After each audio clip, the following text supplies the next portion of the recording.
शिव पुराण श्री रुद्र संहिता तृतीय खंड 51वां अध्याय। रति की प्रार्थना पर कामदेव को जीवन दान। ब्रह्मा जी बोले, हे नारद जी, उस समय अनुकूल समय देखकर देवी रति भगवान शिव के निकट आकर बोली, हे दीनवत्सल भगवान शिव, आपको मैं प्रणाम करती हूँ। देवी पार्वती का पाणी ग्रहण करके आपने निश्चय ही लोकहित का कार्य किया है। देवी पार्वती को प्राण वल्लभा बनाने से आपके सौभाग्य में निश्चय ही वृद्धि हुई है। आपने तो पार्वती का वरण कर लिया है, परंतु भगवान, मेरे पति कामदेव की क्या गलती थी? उन्होंने तो लोक कल्याण वश सभी देवताओं की प्रार्थना मानकर आपके हृदय में पार्वती के प्रति आसक्ति पैदा करने हेतु ही काम बाणों का उपयोग किया था।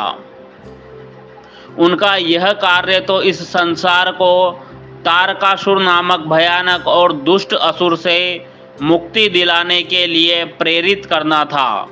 वे तो स्वार्थ से दूर थे, फिर क्यों आपने उन्हें अपनी क्रोधाग्नि से भस्म कर दिया?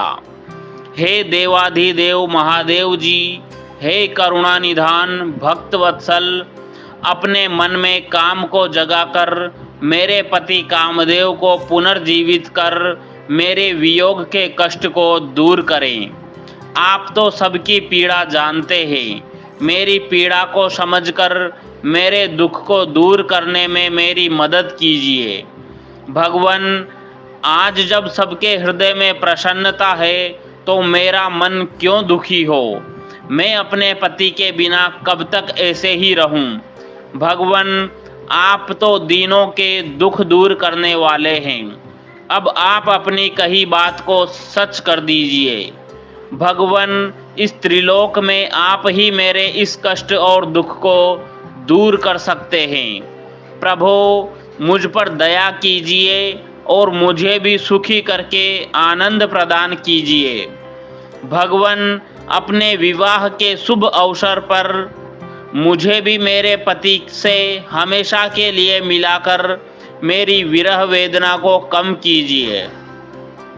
महादेव जी, मेरे पति कामदेव को जीवित कर मुझ दीन दासी को कृतार्थ कीजिए।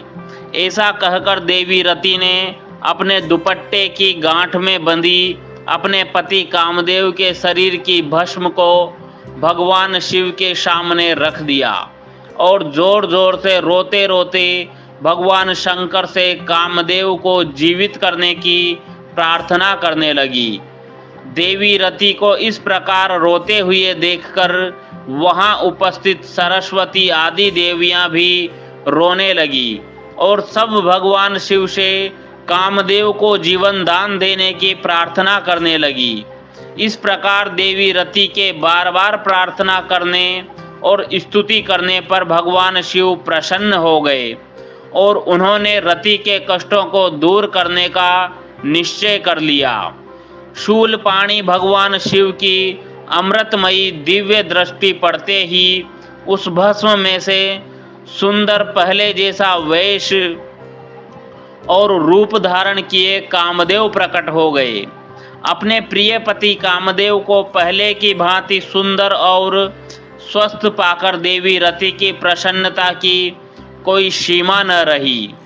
वे कामदेव को देखकर बहुत प्रसन्न हुई और उन्होंने दोनों हाथ जोड़कर भगवान शिव को नमस्कार किया और उनकी स्तुति करने लगी। दोनों पति पत्नी कामदेव और रति बार बार भगवान शिव के चरणों में गिरकर उनका धन्यवाद करके उनके स्तुति करने लगे। उनकी इस प्रकार की गई स्तुति से प्रसन्न होकर भगवान शिव बोले, हे काम और रति, तुम्हारी इस स्तुति से मुझे बहुत प्रसन्नता हुई है। मैं बहुत प्रसन्न हूँ। तुम जो चाहो मनोवांछित वस्तु मांग सकते हो। भगवान शिव के ये वचन सुनकर कामदेव को बहुत प्रसन्नता हुई। उन्होंने दोनों हाथ जोड़कर और सिर झुकाकर कहा, हे भगवान, यदि आप मुझ पर प्रसन्न हैं तो पूर्व में मेरे द्वारा किए गए अपराध को क्षमा कर दीजिए और मुझे वरदान दीजिए कि आपके भक्तों से मेरा प्रेम हो और आपके चरणों में मेरी भक्ति हो। कामदेव के वचन सुनकर भगवान शंकर बहुत प्रसन्न हुए और बोले, तथास्तु, जैसा तुम चाहते हो वैसा ही होगा। मैं तुम पर प्रसन्न हूँ। तुम अपने मन से भय निकाल दो। अब तुम भगवान श्री हरि विष्णु के पास जाओ। तत्पश्चात कामदेव ने भगवान शिव को नमस्कार किया और वहां से बाहर चले गए। उन्हें जीवित देखकर सभी देवता बहुत प्रसन्न हुए और बोले कि कामदेव, आप धन्य हैं। महादेव जी ने आपको जीवन दान दे दिया। तब कामदेव को आशीर्वाद देकर विष्णु पुनः अपने स्थान पर बैठ गए। उधर भगवान शिव ने अपने पास बैठी देवी पार्वती के साथ भोजन किया और अपने हाथों से उनका मोह मीठा किया। तत्पश्चात शैलराज की आज्ञा लेकर शिवजी पुनः जनवासे में चले गए। जनवासे में पहुंचकर शिवजी ने मुझे, विष्णु जी और वहां उपस्थित सभी मुनिगणों को प्रणाम किया। तब सब देवता शिव जी की वंदना और अर्चना करने लगे। फिर मैंने, विष्णु जी और इंद्रादि ने शिव स्तुति की।